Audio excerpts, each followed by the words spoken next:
नमस्कार बंधुरा कुकुर शिखा रान्नाघरे सकलके स्वागत। आज निये एसेछि डिम दिए दारुण टेस्टी एक रेसिपि।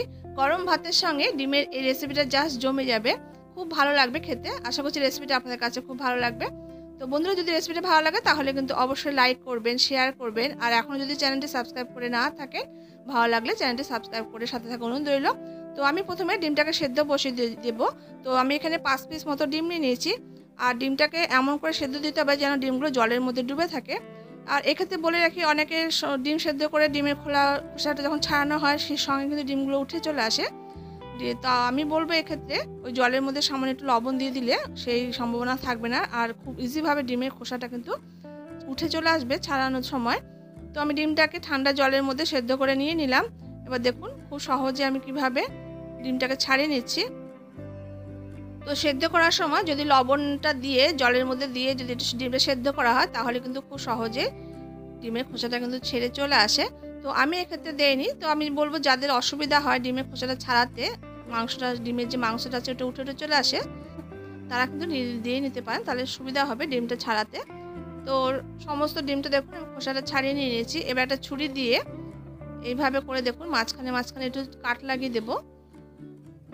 4-5টা মতো এরকম করে আমি দেখুন কাট লাগিয়ে নিয়েছি, যাতে মশলাগুলো সমস্ত ডিমের মধ্যে ঢুকে যেতে পারে আর খেতেও ভালো লাগবে। ডিমটা এইভাবে করে একটু কেটে নিলে সমস্ত ডিমগুলোকে দেখুন আমি এইভাবে করে 4-5টা করে কাট লাগিয়ে নেব।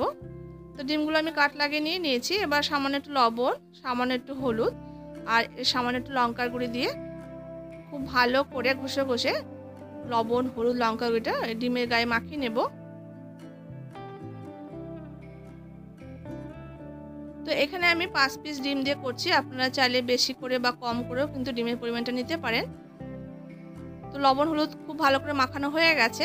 এবার আমি গ্যাসের উপরে একটা কড়াই বসিয়ে দিয়েছি, তাতে আমি সামান্য সরষের তেল দিয়ে তেলটা গরম হয়ে গেলে এবার আমি ডিমগুলোকে ছেড়ে দিয়ে হালকা করে ভেজে নেব। ডিমগুলো কিন্তু খুব বেশি কড়া করে ভাজতে যাবে না, হালকা একটু নাড়াচাড়া করে ভেজে নিলেই হবে। তো দেখুন ডিমগুলোকে দিয়ে আমি এইভাবে করে হালকা একটু নাড়াচাড়া করে দিচ্ছি। ভাজাটা হয়ে গেছে, আমি এর থেকে কিন্তু কড়া বেশি ভাজা করব না। এবার ডিমগুলোকে নামিয়ে নিলাম। এবার ওই তেলের মধ্যে 4-5 কোয়া রসুনকে আমি থেতো করে দিয়ে দিয়েছি। এবার নাড়াচাড়া করে রসুনটাকে একটু ভেজে নেব। আর আমি একটা মাঝারি সাইজের পেঁয়াজ কুচি করে দিয়ে দিয়েছি রসুনের সাথে। এবার মিনিট কয়েক নাড়াচাড়া করে আর রসুন আর পেঁয়াজটাকে একটু ভেজে নেব। যখন একটু বাদামি রং ধরে আসবে তখন এই পেঁয়াজ আর রসুনটাকে আমি নামিয়ে নেব। তো দেখুন নাড়তে পেঁয়াজ আর রসুনের বেশ বাদামি রং ধরে এসেছে। এবার আমি এই পর্যায়ে তেল ছেঁকে দেখুন এইভাবে করে খুন্তি দিয়ে তেল ছেঁকে নিয়ে এইভাবে করে নিয়ে নিতে হবে।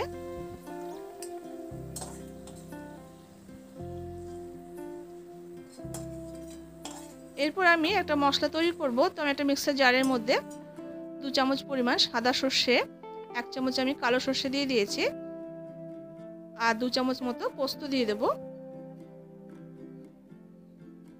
আর এর সাথে আমি সামান্য একটু নারকেল কুচি করে দিয়ে দিয়েছি, ছোট ছোট টুকরো করে কেটে নিয়েছি, তাহলে সুবিধা হবে গ্রাইন্ড করতে। এবার ঢাকাটা দিয়ে মিক্সিতে আমি গ্রাইন্ড করে নিয়েছি। দেখুন প্রথমে এটাকে গুঁড়ো করে নিয়েছি।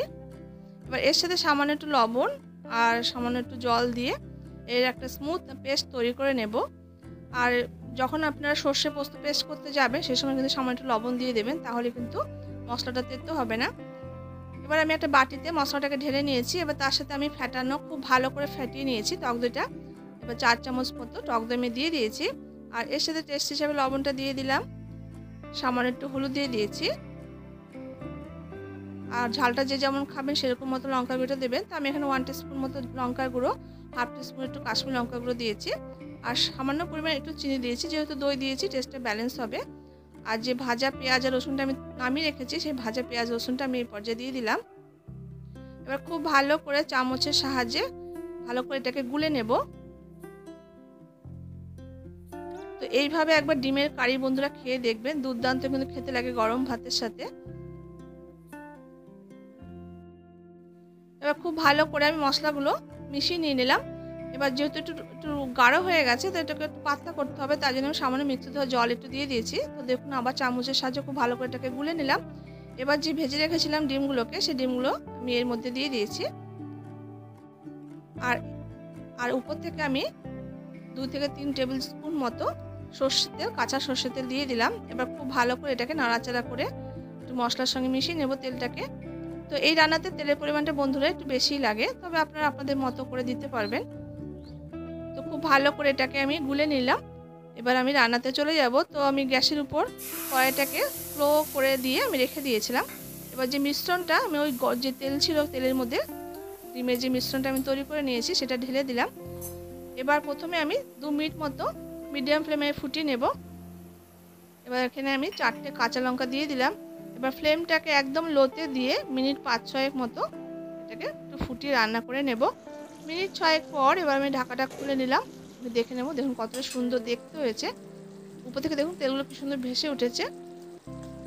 এবার আরও আমি কয়েক মিনিট লো ফ্লেমে নাড়াচাড়া করে রান্না করে নিয়ে নামিয়ে নেব। এটাকে রান্নাটা কিন্তু একদম লো ফ্লেম করে রান্নাটা করতে হবে, হাই ফ্লেমে রান্না করা যাবে না।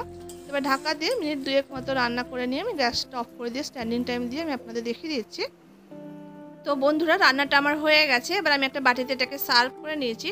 তো দেখুন বন্ধুরা দেখতে কতটা লোভনীয় হয়েছে। ডিমের কারিটা খেতেও কিন্তু ততটাই সুস্বাদু, গরম ভাতের সঙ্গে তো কিন্তু দুর্দান্ত খেতে লাগে।